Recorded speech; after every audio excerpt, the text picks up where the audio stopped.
നിങ്ങളുടെ favourite shows ഇനി ഒരിക്കലും മിസ്സാവില്ല. ഇപ്പോൾ C5-ലൂടെ കാണും നിങ്ങളുടെ ഫേവറേറ്റ് ഷോ തികച്ചും സൗജന്യമായി. നീ ആ കിളവൻ ശേഖർ പറഞ്ഞത് ശ്രദ്ധിച്ചോ? മെമ്മറി കാർഡിൽ ചിലപ്പോ ഗായത്രി ദേവിയുടെ മരണത്തിന് പിന്നിലുള്ള രഹസ്യങ്ങളായിരിക്കുമെന്ന്. അയാൾ എന്തിനാ അങ്ങനെ പറഞ്ഞത്? ചത്താലും ഗായത്രി ദേവിയെ കൊണ്ടുള്ള ശല്യം ഒഴിഞ്ഞു പോവില്ലെന്ന് വെച്ചാ അതൊരു വലിയ ദുര്യോഗമാണ്. തീർക്കണം. നമുക്കെതിരെ വരാൻ സാധ്യതയുള്ള എല്ലാ തെളിവുകളും കണ്ടെത്തി അവസാനിപ്പിക്കണം.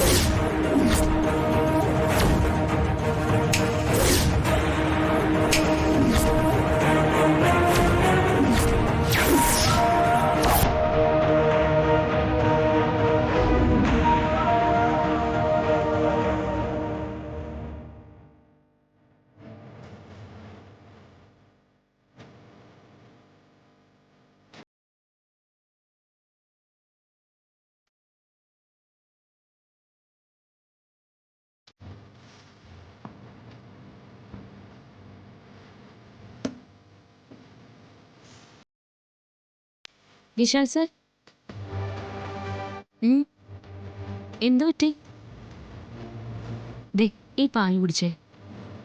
പാർവതി, നീ എനിക്ക് ഈ പാലില് കുറച്ച് ഉറക്ക ഗുളിക കലർത്തി തരുമോ?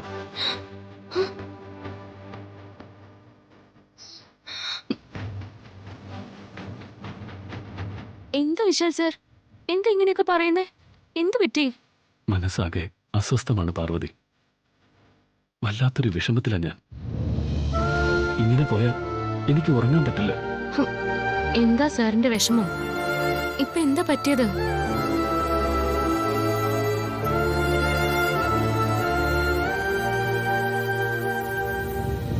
ഇന്ന് ആ മെമ്മറി കാർഡ് പ്ലേ ചെയ്ത് അതിനുള്ളിൽ എന്താണെന്ന് എല്ലാവർക്കും സർപ്രൈസ് കൊടുക്കണമെന്ന് കരുതിയതാ ഞാൻ.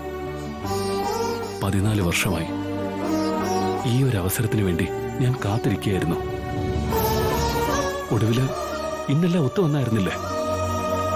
എന്നിട്ടും ആ മെമ്മറി കാർഡിനുള്ളിൽ എന്താണെന്ന് ഇപ്പോഴും നമുക്ക് അറിയാൻ കഴിഞ്ഞിട്ടില്ലല്ലോ. ആ കാർഡിനുള്ളിൽ എന്താണെന്ന് അറിയാൻ വേണ്ടി പ്രഭാവതി അമ്മയ്ക്ക് എത്രമാത്രം ഉത്കണ്ഠ ഉണ്ടായിരിക്കും. ഒരുപക്ഷെ എന്നെക്കാൾ കൂടുതൽ ആകാംക്ഷയും ടെൻഷനും അമ്മയ്ക്കായിരുന്നിരിക്കാം.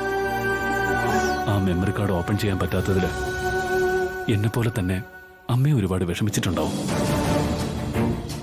ഗായത്രി അമ്മ എന്തോ രഹസ്യം ആ മെമ്മറി കാർഡിൽ ഒളിപ്പിച്ച് വെച്ചിട്ടുണ്ട്.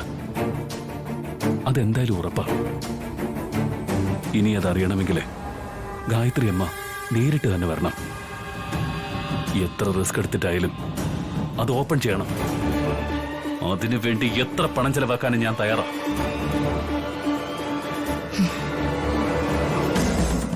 വിശാൽ സാർ ഇങ്ങനെ മനസ്സ് വിഷമിപ്പിക്കണ്ട.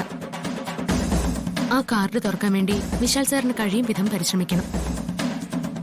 ആദ്യത്തെ ചുവട് വെച്ചാൽ പിന്നീടുള്ള വാതിലുകൾ താനെ തുറക്കുമെന്ന് ഗായത്രിയമ്മേനോട് പറഞ്ഞിട്ടുണ്ട്. അടുത്ത തവണ അമ്മ എന്റെ മുന്നിൽ വരുമ്പോ ഞാൻ ഇതിനെക്കുറിച്ച് വിശദമായിട്ട് അമ്മയോട് ചോദിക്കാം. സാറ് ധൈര്യമായിരിക്കും. അതിനുള്ളിലെ രഹസ്യം എന്താണെന്ന് നമ്മൾ കണ്ടെത്തിയിരിക്കും. ഇത് പാർവതിയാ പറയുന്നത്.